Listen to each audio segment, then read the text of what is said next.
Kofi avait de grands rêves. Depuis son enfance, il n'avait qu'une seule ambition: sortir ses parents de la pauvreté et offrir une vie meilleure à toute sa famille.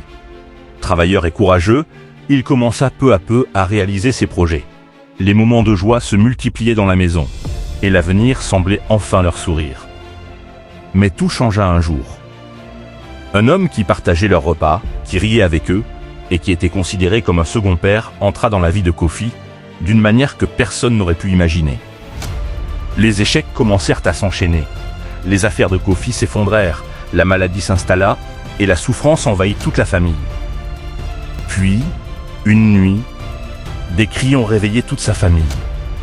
En sortant dans la cour, ils ont découvert une scène qu'ils n'auraient jamais imaginée. Je vous invite à suivre cette histoire jusqu'à la fin.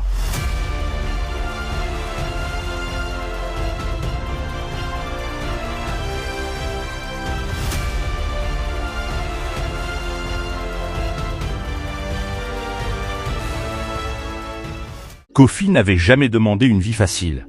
Depuis son enfance, il avait grandi avec le bruit des ventres affamés et les inquiétudes silencieuses de ses parents. Chaque matin, il voyait sa mère calculer les dernières pièces avant d'aller au marché. Chaque soir, il observait son père rentrer épuisé, les épaules lourdes et le regard perdu dans le vide. Pendant que d'autres jeunes passaient leur journée à rêver ou à perdre leur temps, Kofi travaillait. Il acceptait les petits boulots, transportait des marchandises, aidait les commerçants et économisait le moindre franc qu'il gagnait. Il avait fait une promesse à lui-même. Un jour, sa famille sortirait de la pauvreté. Les années passèrent, et sa détermination grandit avec lui. Sa mère était souvent émue en le regardant partir avant le lever du soleil et revenir tard dans la nuit. Elle savait que son fils portait sur ses épaules un poids qui n'aurait jamais dû être celui d'un jeune homme de son âge. « Mon fils, tu travailles trop. Ton corps n'est pas une machine. » Kofi sourit doucement.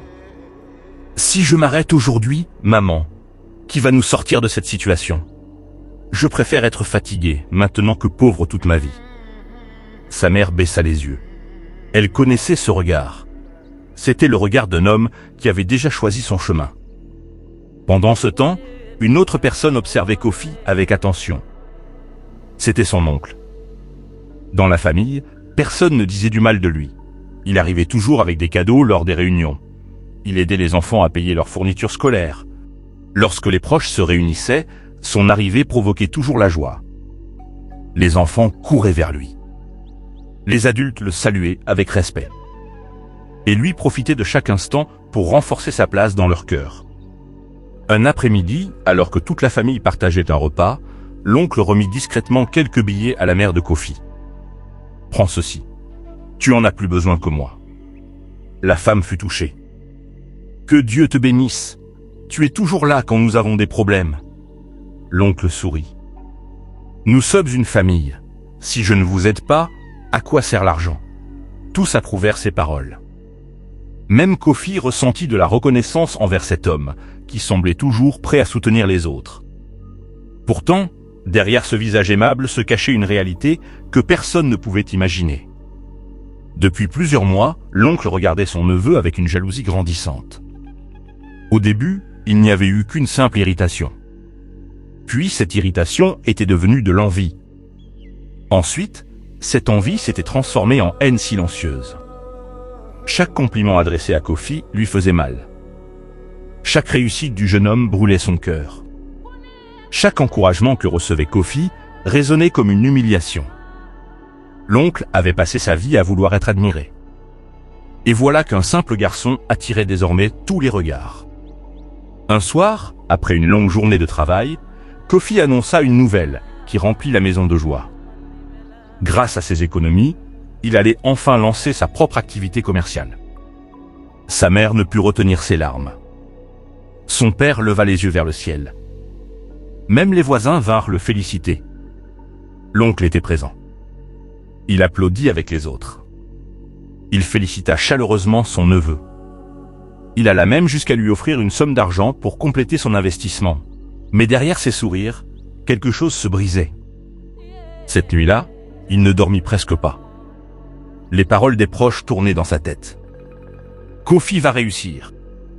Kofi est courageux. Kofi est l'espoir de sa famille. Ses phrases résonnaient comme des coups de marteau.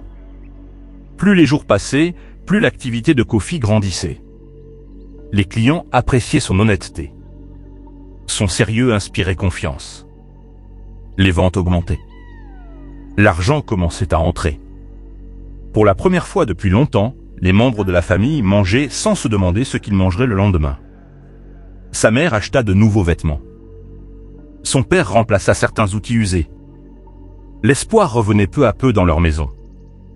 Un soir, alors que plusieurs proches discutaient ensemble, quelqu'un déclara: « Si Kofi continue comme ça, il deviendra bientôt l'homme le plus respecté de la famille. » Tout le monde approuva. Tout le monde sauf l'oncle. Il garda le silence. Mais à l'intérieur, quelque chose devenait incontrôlable. Les semaines suivantes, il commença à s'éloigner discrètement. Personne n'y prêta attention. Lorsqu'il disparaissait pendant plusieurs heures, chacun pensait qu'il était occupé à ses affaires. Mais l'oncle fréquentait désormais des personnes dont il avait autrefois peur. Des hommes qui se réunissaient loin des regards. Des hommes qui parlaient à voix basse. Des hommes dont les noms étaient rarement prononcés. Les membres l'observèrent en silence. L'un d'eux finit par prendre la parole. « Pourquoi viens-tu nous chercher ?» L'oncle hésita quelques secondes. Puis toute la haine accumulée dans son cœur éclata. « Je veux voir tomber quelqu'un. » Un silence lourd suivit sa réponse. « Qui est cette personne ?» L'oncle serra les poings. « Mon neveu. » Même les hommes présents semblèrent surpris. « Pourquoi vouloir détruire ton propre sang ?» L'oncle répondit avec amertume. « Parce que tout le monde parle de lui, parce que tout le monde l'admire, parce qu'il me fait passer pour un homme sans valeur. » Les hommes échangèrent des regards. Leur chef finit par sourire. Un sourire qui ne rassurait personne. À partir de cette nuit-là, l'oncle s'engagea sur un chemin dont il ne pourrait plus revenir. Pendant ce temps, Kofi continuait de travailler avec acharnement. Il ignorait complètement le danger qui grandissait autour de lui. Chaque matin, il ouvrait son commerce avec enthousiasme. Chaque soir, il remerciait Dieu pour les progrès réalisés. Sa famille recommençait à rêver. Sa mère parlait déjà d'agrandir la maison. Son père espérait acheter davantage de matériel pour travailler. Et Kofi préparait même de nouveaux projets. L'oncle observait tout cela. Son sourire devenait de plus en plus faux. Son regard de plus en plus sombre. Quelques jours plus tard, il se rendit dans un endroit isolé où l'attendaient les membres du groupe. Le chef l'accueillit. « Es-tu prêt à aller jusqu'au bout ?» L'oncle répondit sans hésiter. « Oui. »« Même si cela détruit ta famille ?»« Oui. »« Même si cela détruit ton propre sang ?»« Oui. » Le chef hocha lentement la tête. « Alors ce qui doit commencer, commencera. » À partir de ce moment, les visites de l'oncle dans cet endroit se multiplièrent. Chaque réunion renforçait sa détermination. Chaque rencontre nourrissait davantage sa jalousie. Pendant que Kofi construisait son avenir, quelqu'un préparait déjà sa chute. Les premiers signes apparurent quelques semaines plus tard. Des marchandises commencèrent à se détériorer sans explication. Certains clients cessèrent brusquement de venir. Des affaires qui semblaient certaines échouèrent, au dernier moment. Kofi tenta de rester optimiste. Il pensait traverser une simple période difficile. Mais les problèmes continuaient de s'accumuler. Chaque solution amenait une nouvelle difficulté. Chaque effort semblait devenir inutile. Sa mère remarqua son inquiétude. « Mon fils, qu'est-ce qui ne va pas ?» Kofi soupira profondément. « Je ne comprends pas. Tout allait bien, et maintenant tout s'écroule. Peut-être que ce n'est qu'une mauvaise période. J'espère que tu as raison, maman. » L'oncle, qui se trouvait non loin, écoutait discrètement la conversation. Au fond de lui, une satisfaction malsaine grandissait. Pour la première fois depuis longtemps, il avait l'impression de reprendre le contrôle. Les mois suivants furent encore plus difficiles. Les pertes financières se multiplièrent. Les dettes apparurent. Les bénéfices disparurent. Finalement, l'activité que Kofi avait construite avec tant d'efforts s'effondra complètement. Le jeune homme resta longtemps assis devant sa boutique vide. Il regardait les étagères avec les yeux d'un homme qui venait de perdre plusieurs années de sa vie. La nouvelle se répandit rapidement. Les proches vinrent lui apporter leur soutien. Parmi eux se trouvait évidemment son oncle. Il posa une main affectueuse sur son épaule. « Ne baisse pas les bras. Les hommes courageux tombent parfois avant de se relever. » Kofi leva les yeux vers lui. « J'ai l'impression d'avoir déçu tout le monde. »« Non, tu nous as montré ce que signifie se battre. » Kofi fut touché par ces paroles. Il ignorait que celui qui le consolait était précisément celui qui célébrait sa chute dans le secret. Cette nuit-là, alors que toute la famille dormait, Kofi resta éveillé. Il pensa à ses parents. Il pensa aux sacrifices accomplis. Il pensa aux années de travail. Puis, il prit une décision. Il recommencerait. Peu importe les obstacles. Peu importe les échecs. Peu importe les humiliations. Il construirait une nouvelle activité. Plus grande. Plus solide. Et cette fois, il réussirait. L'échec de sa première activité avait laissé des blessures profondes dans le cœur de Kofi. Pourtant, contrairement à ce que beaucoup imaginaient, il n'était pas brisé. Chaque matin, lorsqu'il regardait le visage fatigué de ses parents, il trouvait une nouvelle raison de continuer. Pendant plusieurs semaines, il travailla encore plus durement qu'avant. Il accepta des contrats temporaires, effectua des livraisons pour des commerçants, transporta des marchandises et économisa le moindre franc qui passait entre ses mains. Sa mère souffrait de le voir s'imposer un tel rythme. « Mon fils, tu n'as même pas encore oublié la douleur du premier échec. Pourquoi te fatiguer autant ?» Kofi sourit doucement. « Parce que la pauvreté ne me laisse pas le temps de me reposer, maman. Tant que nous souffrons, je dois continuer. » Son père observait souvent son fils avec admiration. Il savait que ce courage était devenu la plus grande richesse de leur famille. Les mois passèrent.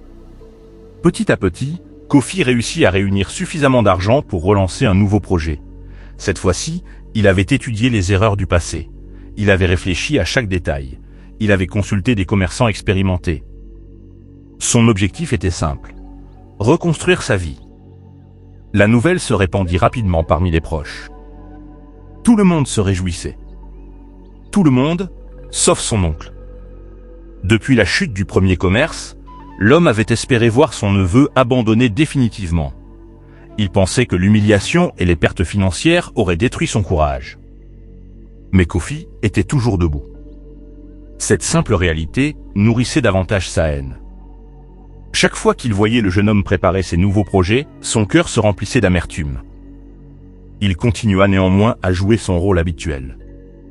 Toujours souriant, toujours généreux, toujours disponible. Lorsque les membres de la famille parlaient de Kofi, il était souvent le premier à l'encourager publiquement. Mais dès qu'il se retrouvait seul, son visage changeait complètement. Une nuit, il rejoignit encore le groupe qui se réunissait dans l'obscurité. Le chef remarqua immédiatement sa colère. « Pourquoi ton cœur est-il encore agité ?» L'oncle serra les poings. « Parce qu'il refuse de tomber. »« Tu parles encore de ton neveu ?»« Oui, j'ai détruit sa première activité, mais il recommence déjà. » Le chef le fixa longuement. Certains hommes possèdent une force que les épreuves ne peuvent pas briser. Cette réponse irrita profondément l'oncle. Pour lui, il n'était pas question de laisser Kofi réussir. Pas après tout ce qu'il avait déjà entrepris. Pas après toutes les nuits passées à préparer sa chute. Quelques semaines plus tard, le nouveau projet de Kofi prit enfin forme. Une boutique fut louée. Des fournisseurs furent contactés. Des commandes importantes furent préparées. Le jour où les marchandises arrivèrent, la famille entière était remplie d'espoir. Un véhicule chargé de produits s'arrêta devant la boutique. Kofi descendit avec un immense sourire. Pour la première fois depuis longtemps, il avait l'impression que l'avenir lui appartenait de nouveau. Par hasard, ou du moins en apparence, son oncle arriva peu après.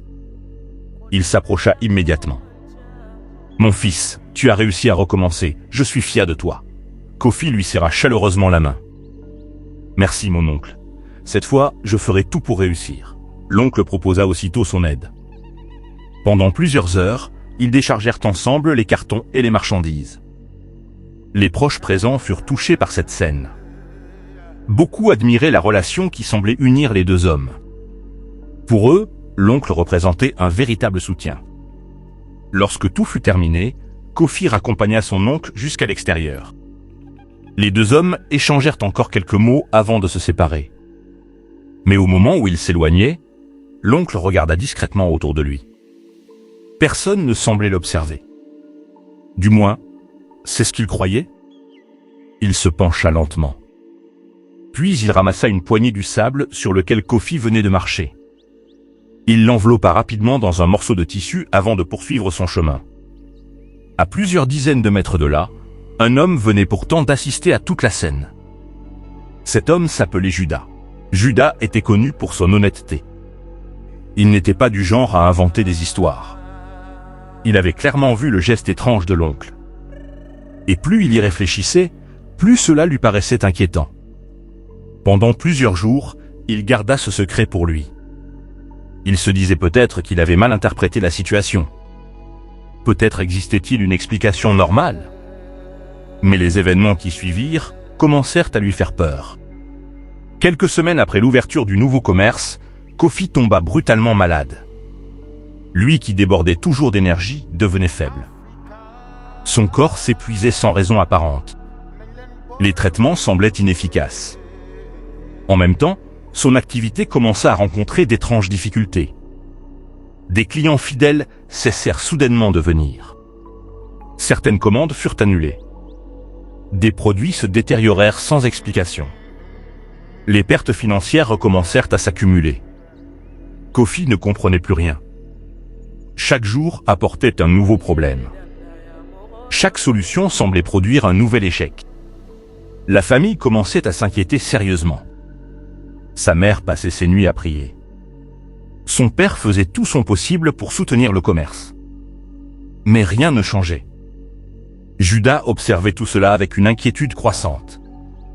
L'image de l'oncle ramassant le sable revenait constamment dans son esprit. Finalement, sa conscience ne lui permit plus de garder le silence. Un après-midi, il se rendit chez la famille. Les parents de Kofi l'accueillirent chaleureusement. Après quelques instants d'hésitation, Judas décida de parler. « Je dois vous raconter quelque chose que j'ai vu le jour où Kofi a ouvert sa nouvelle boutique. » Le silence s'installa immédiatement. Tous l'écoutaient. Judas décrivit alors précisément ce qu'il avait observé. Le déchargement des marchandises. Le départ de l'oncle. Puis le sable ramassé discrètement. La famille resta figée. Personne ne savait quoi répondre. L'idée paraissait tellement choquante. Comment cet homme généreux pourrait-il vouloir du mal à son propre neveu?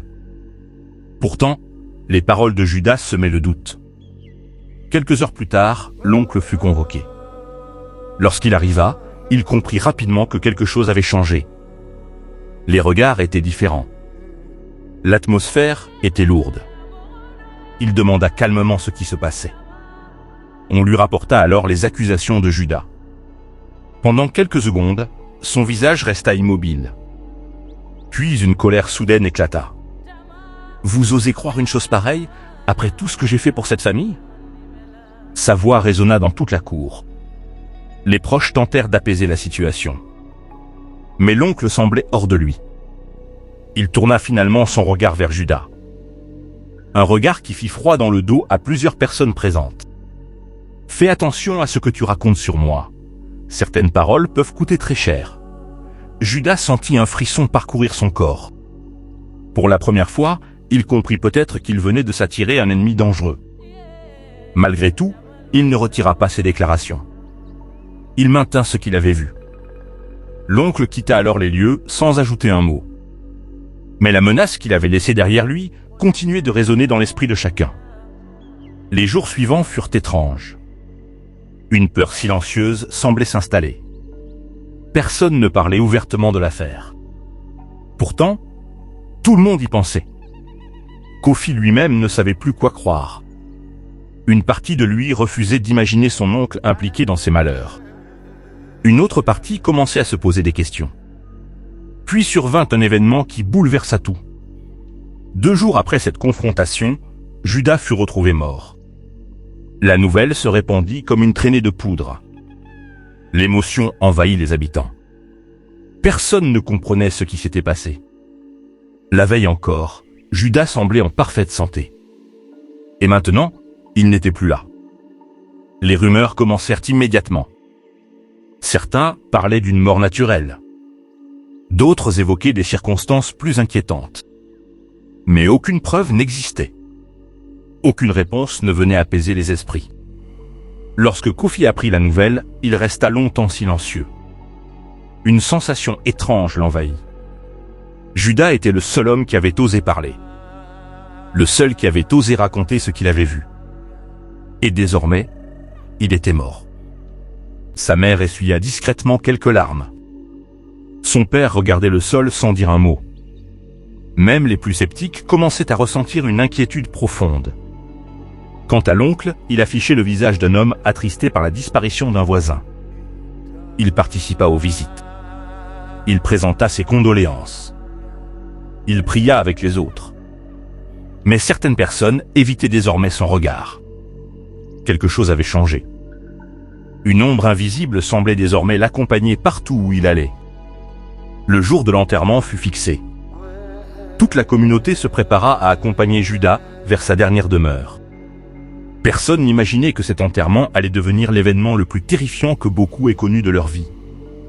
Car le silence de Judas n'était peut-être pas définitif.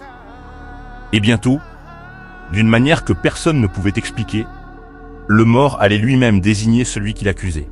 Le jour de l'enterrement de Judas arriva sous une atmosphère lourde. Depuis sa mort soudaine, les conversations ne parlaient que de lui. Certains évoquaient encore son témoignage contre l'oncle de Kofi. D'autres préféraient garder le silence, craignant d'attirer sur eux un malheur qu'ils ne comprenaient pas. Kofi avait passé la nuit sans dormir. Malgré ses propres difficultés, il ne parvenait pas à accepter la disparition de Judas. Cet homme avait été l'un des rares à prendre sa défense lorsque les échecs s'étaient accumulés autour de lui. Pendant que les préparatifs de l'enterrement se poursuivaient, l'oncle affichait un visage calme. Il se mêlait aux autres comme si rien ne s'était passé. Il saluait les proches du défunt, participait aux discussions et aidait même à l'organisation de la cérémonie. Pour ceux qui ne connaissaient pas les événements récents, il paraissait irréprochable. Mais depuis les accusations de Judas, quelque chose avait changé dans les regards. Les sourires étaient moins sincères. Les salutations plus froides. La confiance commençait à s'effriter. Lorsque le cercueil fut enfin transporté vers le cimetière, une foule importante suivit la procession. Les porteurs avançaient lentement. Les chants funéraires résonnaient autour d'eux. Les proches de Judas pleuraient leur disparu. Après plusieurs minutes de marche, le cortège arriva à destination. La tombe avait déjà été préparée. Tout semblait suivre le déroulement habituel d'un enterrement. Les hommes chargés du cercueil se positionnèrent pour le descendre. Mais au moment de le soulever, quelque chose d'étrange se produisit. Le cercueil semblait soudainement beaucoup plus lourd. Les porteurs forcèrent davantage. Leurs muscles se tendirent. Leurs visages se crispèrent. Pourtant, le cercueil refusait de bouger. Au début, chacun pensa à une simple difficulté. On fit venir d'autres hommes. Puis encore d'autres. Mais rien ne changeait. Le cercueil semblait collé au sol. Une inquiétude silencieuse commença à parcourir l'assemblée. Personne n'osait encore parler. Personne ne voulait être le premier à évoquer l'inexplicable. Finalement, après plusieurs tentatives, les hommes réussirent à soulever le cercueil. Un soupir de soulagement parcourut la foule. Mais ce soulagement ne dura que quelques secondes. À peine avaient-ils commencé à avancer que les porteurs sentirent une étrange force les entraîner dans une direction différente. Ils tentaient de suivre le chemin du cimetière. Pourtant leurs pas déviaient.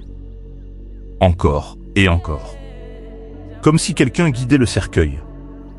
La confusion s'installa. Des murmures commencèrent à se répandre parmi les personnes présentes. Puis la situation devint encore plus troublante. Le cercueil quitta complètement le chemin du cimetière. Il prit une autre direction. Une direction que personne n'avait prévue. Les porteurs semblaient lutter contre une force invisible. Mais malgré leurs efforts, ils continuaient d'avancer. La foule les suivait désormais dans un silence presque total. Certaines femmes commencèrent à pleurer. D'autres priaient à voix basse. Les plus âgés observaient la scène avec inquiétude. Peu à peu, chacun comprit où le cercueil se dirigeait. Vers la maison de l'oncle. Lorsque cette évidence apparut, une onde de choc traversa les personnes présentes. Les regards se tournèrent vers lui. Son visage perdit soudainement une partie de sa couleur. Pour la première fois depuis longtemps, l'assurance qui l'accompagnait semblait disparaître. Personne ne parlait. Personne n'osait exprimer à voix haute ce que tous commençaient à penser. Le cortège poursuivit sa route. Et finalement, sous les yeux terrifiés des habitants, le cercueil arriva devant la maison de l'oncle. Ils franchirent le portail. Traversèrent la cour. Puis le cercueil s'immobilisa brusquement. Un silence effrayant s'abattit sur les lieux. Même le vent semblait avoir cessé de souffler. Les hommes essayèrent immédiatement de déplacer le cercueil. Impossible. Il était devenu aussi lourd qu'une montagne. L'un des anciens présents secoua lentement la tête. « Je n'ai jamais vu une chose pareille de toute ma vie. » Les habitants commencèrent à reculer. Certains évitaient désormais de regarder directement la maison. D'autres fixaient l'oncle avec une peur grandissante. L'homme lui-même semblait incapable de comprendre ce qui se passait. Ou du moins, c'était l'impression qu'il essayait de donner. « Vous croyez vraiment que cela a un rapport avec moi ?» Sa voix tremblait légèrement. Personne ne répondit. Le silence était devenu plus inquiétant que n'importe quelle accusation. Les minutes passèrent. Puis 1 heure. Le cercueil demeurait immobile. Toutes les tentatives pour le déplacer échouaient. Les hommes les plus robustes s'épuisèrent inutilement. La nouvelle se répandit rapidement. D'autres personnes arrivèrent pour assister à la scène. Bientôt, une foule immense entourait la maison. Les discussions devenaient de plus en plus inquiétantes. Les anciens échangeaient des regards lourds de sens. Les plus jeunes observaient la situation avec terreur. Kofi restait figé. Son esprit refusait encore d'accepter ce qui semblait se produire sous ses yeux. Une partie de lui cherchait une explication rationnelle. Mais une autre partie commençait à craindre une vérité beaucoup plus sombre. Sa mère s'approcha discrètement de lui. « Mon fils, si Judas disait la vérité ?» Cette question le frappa comme un coup. Il n'avait jamais imaginé entendre sa mère prononcer de telles paroles. L'homme qu'ils avaient toujours considéré comme un protecteur était peut-être celui qui détruisait leur vie depuis le début. Les heures continuaient de s'écouler. Le soleil avançait lentement dans le ciel. Pourtant, le cercueil restait immobile. 2 heures passèrent. Puis davantage. Personne ne comprenait. Personne n'osait quitter les lieux. L'oncle, lui, semblait de plus en plus nerveux. Son regard parcourait constamment la foule. Comme s'il cherchait une issue. Comme s'il attendait quelque chose. Finalement, après plusieurs heures, un changement se produisit. Les hommes tentèrent une nouvelle fois de soulever le cercueil. Cette fois, il bougea. D'abord légèrement, puis davantage. Les porteurs échangèrent des regards stupéfaits. Ils réussirent enfin à le transporter hors de la cour. La foule suivit le mouvement. Personne ne parlait encore. Le choc était trop grand. Le cercueil reprit finalement le chemin du cimetière. Cette fois, aucun obstacle ne se manifesta. L'enterrement put enfin avoir lieu. Mais quelque chose avait définitivement changé. L'oncle n'était plus le même. Et surtout, la perception que chacun avait de lui venait d'être bouleversée. Dans les jours qui suivirent, les conséquences furent immédiates. Partout où il passait, les conversations s'interrompaient. Les sourires disparaissaient. Les regards devenaient méfiants. Même ceux qui l'avaient autrefois admiré commençaient à garder leur distance. L'histoire du cercueil circulait partout. Chaque récit rendait l'événement encore plus impressionnant. Chaque témoignage renforçait la peur. L'oncle sentit progressivement l'isolement s'installer autour de lui. Pour la première fois, il découvrait ce que signifiait être craint. Et cette peur ne lui plaisait pas. Car la peur attirait aussi les soupçons. Pendant ce temps, Kofi continuait son combat. Sa santé s'améliorait lentement. Son commerce connaissait encore des difficultés. Mais malgré tout, il refusait d'abandonner. Jour après jour, il reconstruisait son activité. Contre toute attente, les clients commencèrent à revenir. Quelques ventes importantes furent réalisées. Puis d'autres. Peu à peu, l'espoir renaissait. Cette progression inquiétait profondément l'oncle. Après tout ce qui s'était passé, il s'attendait à voir son neveu s'effondrer définitivement. Au lieu de cela, Kofi se relevait encore. Chaque petite réussite devenait une nouvelle humiliation pour lui. Chaque client qui revenait nourrissait sa colère. Une nuit, incapable de supporter davantage cette situation, il retourna auprès du groupe secret qu'il fréquentait depuis des mois. Le chef remarqua immédiatement son agitation. « Ton cœur est rempli de colère. » L'oncle baissa les yeux. « Tout devient incontrôlable. Que s'est-il passé ? Le cercueil de Judas a attiré tout le monde contre moi. » Le chef resta silencieux quelques instants. Puis il demanda calmement. « Et ton neveu ?» Le visage de l'oncle se durcit. Il recommence à réussir. L'homme sentait sa haine revenir avec une intensité nouvelle. Toutes ses tentatives semblaient insuffisantes. Toutes ses manœuvres échouaient à détruire complètement Kofi. Alors, dans son esprit, une décision terrible commença à prendre forme. S'il voulait retrouver la paix, il ne suffisait plus de faire échouer les activités de son neveu. Il fallait éliminer définitivement la source de son obsession. Et cette fois, il ne comptait pas s'arrêter à lui seul. Dans l'obscurité de cette réunion nocturne, alors que les autres membres l'observaient en silence, l'oncle s'apprêtait à formuler la demande la plus dangereuse de toute sa vie. Une demande qui allait déclencher les événements les plus terrifiants que sa famille ait jamais connus. Quelques minutes plus tard, l'oncle s'agenouilla devant le chef. « Je veux que tout cela se termine. » Le chef le fixa longuement. « Que souhaites-tu exactement ?» L'homme releva lentement la tête. « Je veux voir disparaître Kofi. Je veux voir disparaître toute sa famille. » Le chef resta immobile pendant plusieurs secondes. Puis il se leva. Sans prononcer un mot, il disparut dans l'obscurité. Lorsqu'il revint, il tenait une étrange calebasse. Elle était enveloppée dans un tissu rouge décoré de cauris. Le chef tendit l'objet à l'oncle. « Enterre ceci dans la cour de leur maison avant l'aube. » L'oncle prit la calebasse avec précaution. « Et ensuite ?»« Ensuite, ce qui doit arriver arrivera. » Un sourire apparut sur son visage. Pour la première fois depuis longtemps, il croyait toucher enfin à sa victoire. Il quitta les lieux peu avant minuit. Tout au long du trajet, il serrait la calebasse contre lui. Son cœur battait rapidement. Sa haine avait fini par prendre toute la place. Il ne pensait plus à sa famille. Il ne pensait plus aux conséquences. Il ne pensait qu'à la destruction de Kofi. Quelques heures plus tard, la maison était plongée dans le sommeil. Les lumières étaient éteintes. Le silence régnait partout. L'oncle s'approcha discrètement. Il connaissait parfaitement les lieux. Il avait passé tant d'années auprès de cette famille qu'il pouvait circuler dans la cour les yeux fermés. Il franchit lentement l'entrée. Puis il avança dans l'obscurité. Personne ne l'avait vu. Personne ne semblait réveillé. Il choisit un endroit au centre de la cour. Puis commença à creuser. La terre était humide. Chaque coup lui paraissait interminable. Mais sa détermination restait intacte. Après plusieurs minutes, le trou fut suffisamment profond. Il déposa alors la calebasse à l'intérieur. Puis il commença à réciter des paroles mystérieuses. Sa voix était basse.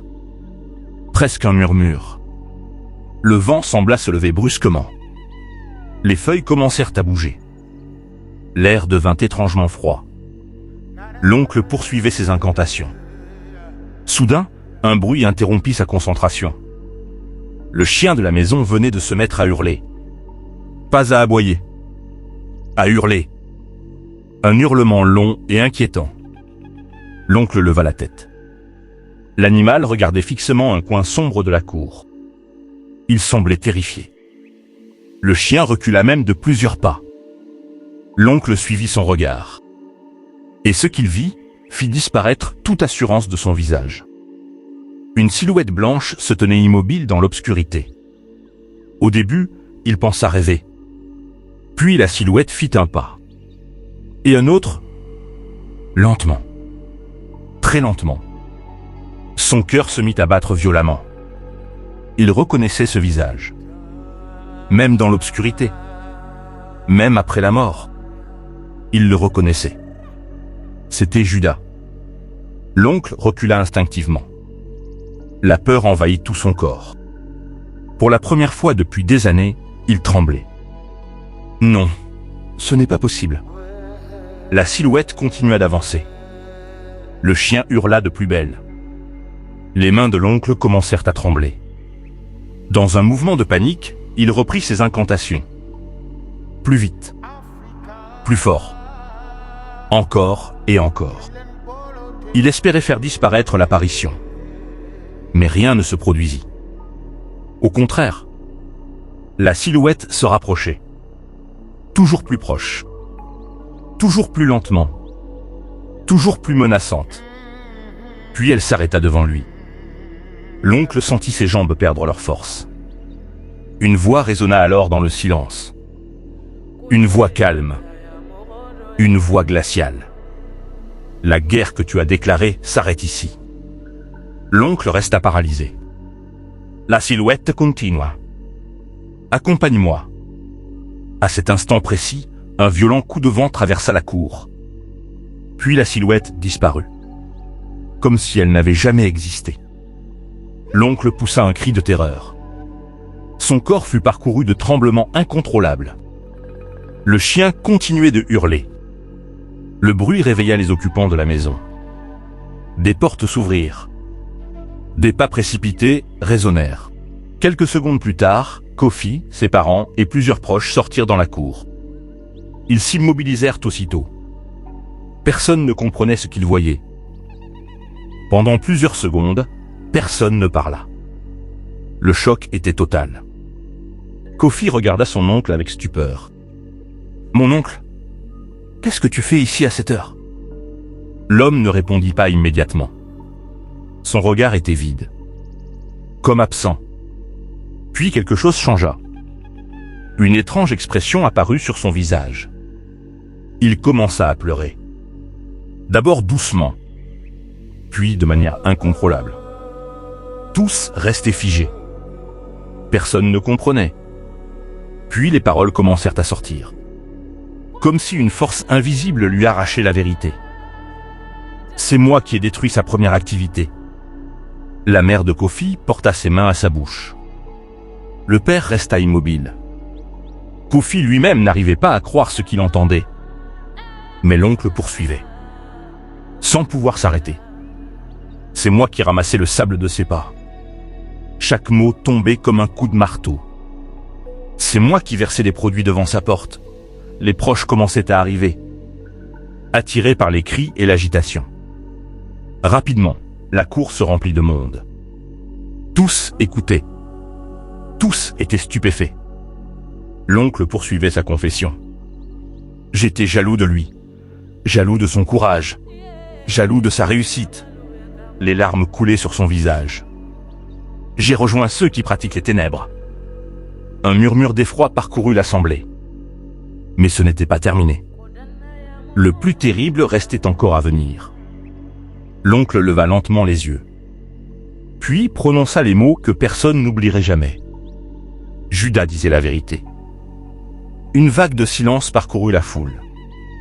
Même le vent semblait s'être arrêté. Il m'avait vu ramasser le sable.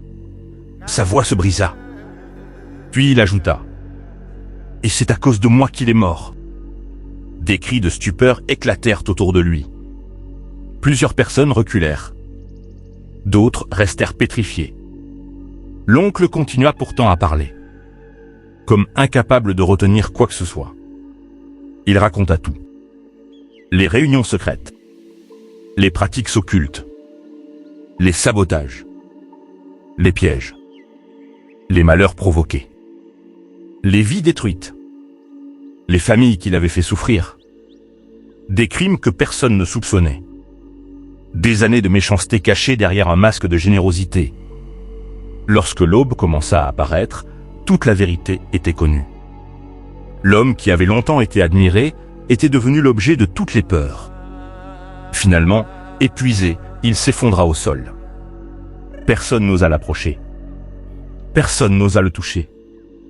Le reste de la nuit se déroula dans un silence pesant. Au lever du soleil, la nouvelle s'était déjà répandue partout. Les habitants arrivaient de toutes parts. Tous voulaient voir l'homme qui avait enfin révélé ses secrets. Mais lorsqu'ils pénétrèrent dans la cour, ils découvrirent une autre scène.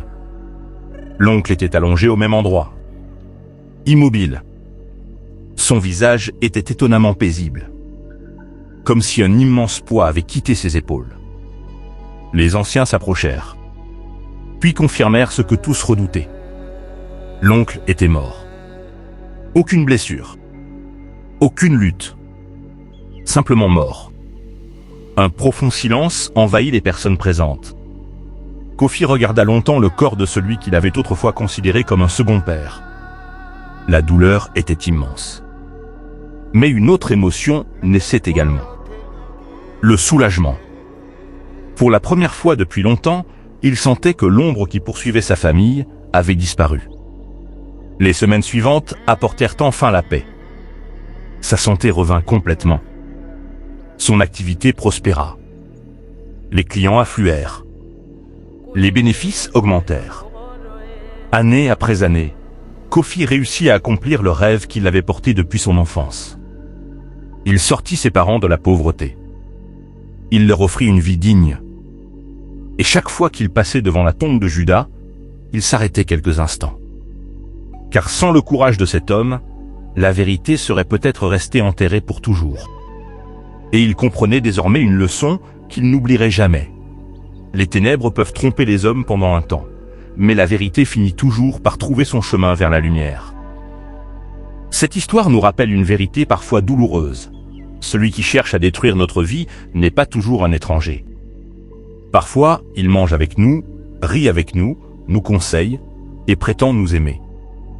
C'est pourquoi nous devons toujours rester prudents, garder un cœur sincère et demander à Dieu de nous donner le discernement nécessaire pour reconnaître les bonnes et les mauvaises intentions autour de nous. À travers nos vidéos, notre objectif est de sensibiliser chacun d'entre nous aux réalités de la vie, de nous pousser à réfléchir sur nos choix, nos relations et les conséquences de nos actes. Et vous, qu'auriez-vous fait à la place de Judas? Avez-vous déjà vécu une situation où la vérité a fini par éclater après de nombreuses années? Mettez votre avis dans les commentaires ainsi que le nom de votre pays. Nous serons très heureux de vous lire et de découvrir notre grande famille à travers le monde. Si cette histoire vous a touché, n'oubliez pas de vous abonner à la chaîne, d'activer la cloche de notification, de laisser un j'aime et de partager cette vidéo avec vos proches afin que ce message de sensibilisation puisse toucher encore plus de personnes. Nous remercions sincèrement chacun de nos abonnés pour leur soutien, leur fidélité et leurs encouragements. Que Dieu vous bénisse abondamment, qu'il protège vos familles, vous accorde la paix, la santé, la réussite et éloigne de votre chemin tout mal et toute mauvaise intention. Merci de nous avoir suivis et à très bientôt pour une nouvelle histoire de vie et de sensibilisation.